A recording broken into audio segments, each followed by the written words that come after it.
আল্লাহর কসম করে বলি, আমি গত কিছুদিন আগে বাবুনগর হযরতকে স্বপ্ন দেখেছি।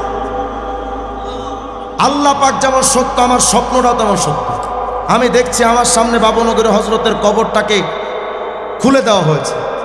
আমি হুজুরের কবরের দিকে তাকিয়ে দেখি, হুজুরের কবরের চতুর্পাশ দিয়ে ঝর্ণা যেমন পানি ছিটায়, ঝর্ণা পানি ছিটায়, বলে কবরের চতুর্পাশে এভাবে ঝর্ণা দিয়ে পানি উঠতেছে। মানে এটা দেখে আমাকে বোঝানো হচ্ছিল যে হুজুরের কবরটাকে শীতাতপ নিয়ন্ত্রিত করে আবহাওয়াকে আরামদায়ক করা হচ্ছে। আমি হুজুরের সামনে দাঁড়ানো, হুজুরের চোখ খুলে গেল। হুজুর আমাকে বলছেন, এই হকের উপরে থাকো, সাবধান, হক থেকে বিচ্যুত হবে না, কবরে এসে দেখো কত শান্তি। আল্লাহর কসম করে বলি, আমার কোনো পীর যদি আমাকে কোনোদিন বলে কোরআন সুন্নাহ শরীয়ত থেকে আলাদা হও, পীর বাদ দিব, কোরআন সুন্নাহ শরীয়ত বাদ দিব না। কারণ আমাদের মূল মানদণ্ড হলো কোরআন সুন্নাহ সাহাবা।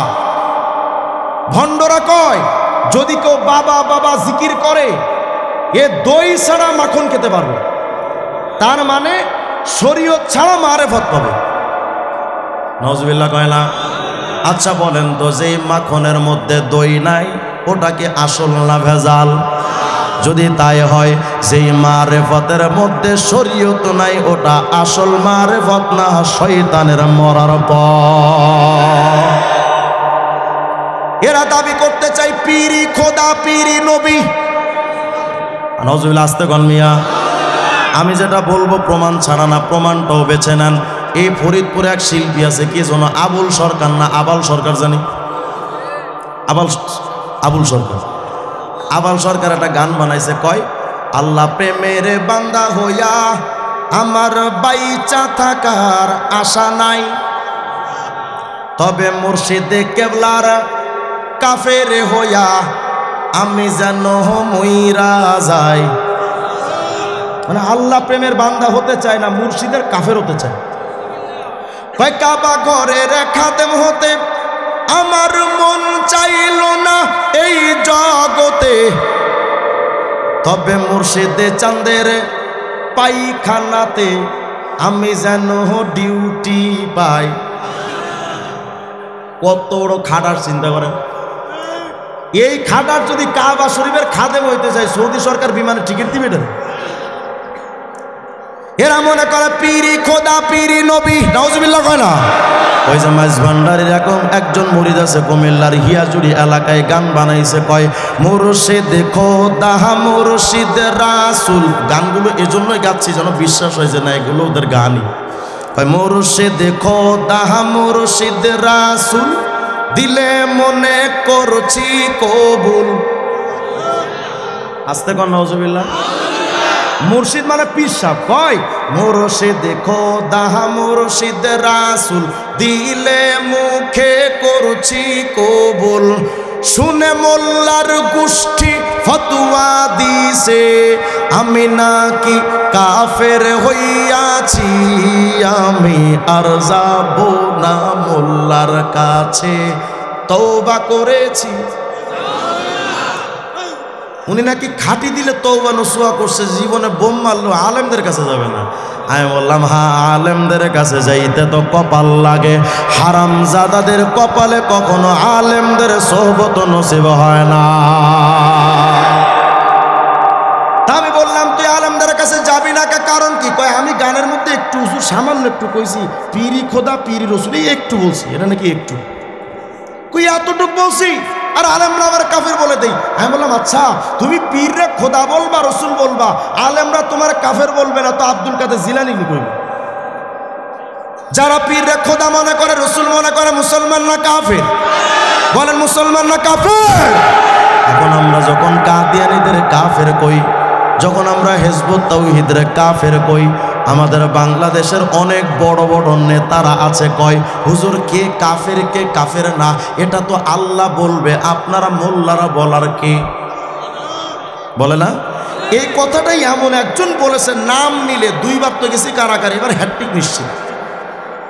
ভাই কে কাফের না আল্লাহ বলবে, আপনারা বলার কে?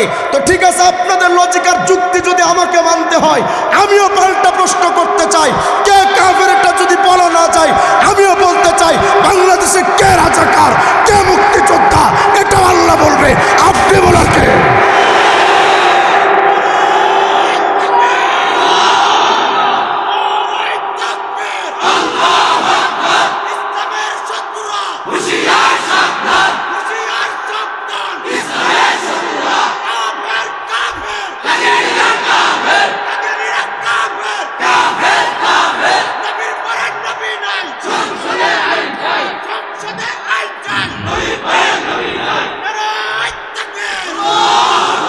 আমি বললাম যদি কেউ কারো ট্যাগ দেওয়া না যায় কেউ দিতে পারবে না, কথা হয় না। এখন প্রশ্ন হলো যে স্বাধীনতার বিরুদ্ধে তারে কি রাজাকার বলা যাবে না? বলা হ্যাঁ হ্যাঁ, আমরাও তো তাদের রাজাকার বলি। যে আমার স্বাধীনতার দুশ্মন, সে জাতির দুশ্মন, দেশের দুশ্মন, দশের দুশ্মন। কিন্তু আমার বক্তব্য হলো এই এদিকে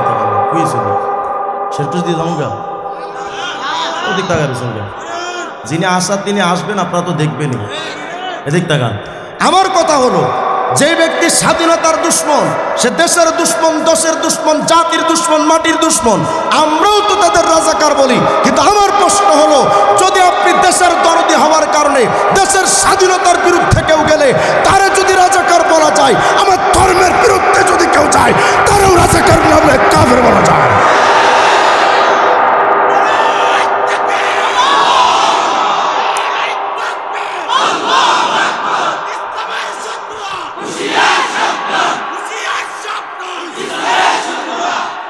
অতএব কথা ক্লিয়ার, মাশাআল্লাহ, নারে তাকবীর। আমাদের বাংলাদেশের সূর্য সন্তান খতিবুল উম্মাহ আল্লামা হাফিজুর রহমান সিদ্দিক কুয়াকাটা দামাত বারাকাতুহু হযরত চলে আসেন, আলহামদুলিল্লাহ বলেন না? আমি আমার দেখা চোখে সবচেয়ে বেশি সময় ধরে জনপ্রিয়তা ধরে রেখে মানুষের চোখে পানি আনার জন্য বাংলাদেশে আমাদের কুয়াকাটা হজরত, তিনি এখনও টিকে আছে, আলহামদুলিল্লাহ। আলহামদুলিল্লাহ বলবেন না? আল্লাহ তাআলা হজরতের হায়াতে বরকত দান করেন, আরো জোরে বলেন আমিন।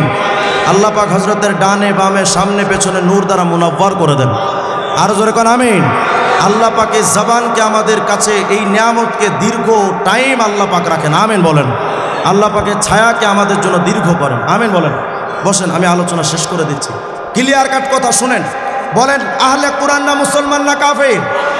মানতে হবে কয়টা? সবাই বলেন কয়টা? 1 নাম্বার, 2 নাম্বার, 3 নাম্বার। এই কোরআন সুন্নাহ সাহাবার বিরুদ্ধে যারা কথা বলবে তারা মুসলমান না কাফের? আহলে কোরআনরা যেহেতু কোরআনের স্লোগান দিয়ে কিচ্ছু মানে না, মুসলমান না কাফের? হিজবুত তাওহীদ যেহেতু নবীর সুন্নাহ মানে না, মুসলমান না কাফের? শিয়া মতবাদ মুসলমান না কাফের? কাদিয়ানী সম্প্রদায় আর যারা মাজার পূজারী, কবর পূজারীরা মুসলমান না কাফের? সুতরাং কথা ক্লিয়ার। যদি এই এলাকায় কোনোদিন এই জালেমদের মধ্যে কেউ এসে যায়, চুপচাপ বসে থাকবেন? জুতা রেডি আছে তো? হ্যাঁ হ্যাঁ।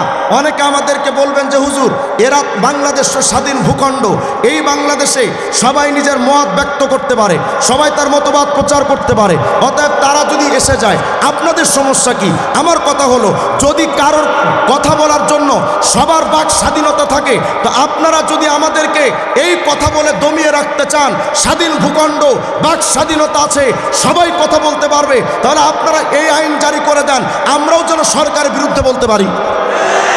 না বলা যাবে না কেন? সরকারের বিরুদ্ধে বলা অপরাধ। আমার বক্তব্য হলো স্বাধীনতার ভূখণ্ডে স্বাধীনতার স্থপতির বিরুদ্ধে বললে তারা যদি মামলা দেওয়া যায়, আমার ইসলামের বিরুদ্ধে যদি কেউ বলে, নবীর বিরুদ্ধে যদি কেউ বলে, তার মৃত্যুদণ্ড দেওয়া দরকার। অতএব কথা ক্লিয়ার। যদি এই এলাকায় কেউ এসে হ্যাঁ বাক স্বাধীনতার দোহাই দিয়ে হিন্দুরা তাদের কথা বলতে পারবে, আমরাও তাদের বাক স্বাধীনতার কামনা করি। খ্রিস্টানরা তাদের কথা বলুক, হিন্দুরা তাদের কথা বলুক, বৌদ্ধরা তাদের কথা বলুক, কিন্তু আমার বক্তব্য হলো সবাই নিজের মত প্রকাশ করতে পারবে, কিন্তু আমার মতের বিরোধিতা করতে পারবে না। আমার মতের বিরুদ্ধে বলার অনুমতি সংবিধানও কাউকে দেয় নাই। অতএব যারা ইসলামের রূপ ধারণ করে টুপি মাথায় দিয়ে পাগড়ি জুব্বা লাগিয়ে বিরাট বড় ঘোমটা দিয়ে যারা ইসরায়েলের পক্ষ নিয়ে হামাসের বিরুদ্ধে যায়, যারা উলামায়ে দেওবন্দের বিরুদ্ধে যায়, ইসলামের বিরুদ্ধে যারা বলে, সুন্নাহর বিরুদ্ধে যারা বলে, নবীর বিরুদ্ধে যারা বলে, আপনারা যদি বিচার না করেন মুসলমান চামড়া তুলে ফেলবে। তৈরি থাকবেন ইনশাআল্লাহ আপনারা? ইসলামের সৈনিক হিসেবে আমার এই এলাকায় আমি কাদিয়ানীদের ঢুকতে দিব না, হিজবুত তাওহীদকে ঢুকতে দিব না, কোনো মাজার পূজারি, কবর পূজারি জায়গা হবে না। এখন প্রশ্ন হলো হুজুর, শেষ কথা, যে আপনি তো এতক্ষণ বললেন যে অমুক তমুকরা ইসলাম মানে না, কোরআন মানে না, সুন্নাহ মানে না, হাদিস মানে না, তো মানে কারা? আচ্ছা ছোট্ট একটা কথা বলেন, দালালি করার জন্য আসেনি, বলেন তো যদি কেউ তবলিগ জামাতে যায়, তবলিগওয়ালারা কোরআন মানে না মানে না? শুধু মানে, বরং কোরআন যদি কেউ পড়তে না পারে তারা কোরআন পড়া শেখায়, সূরা ফাতিহা তালিম করায়, 4টা সূরা শিখিয়ে দেয়, তারা সর্বক্ষণ তারা বলে ভাই কোরআন সুন্নাহ অনুযায়ী জীবন চালাও। তাহলে বলেন তাবলীগ জামাতে কোরআন মানার কথা আছে না নাই?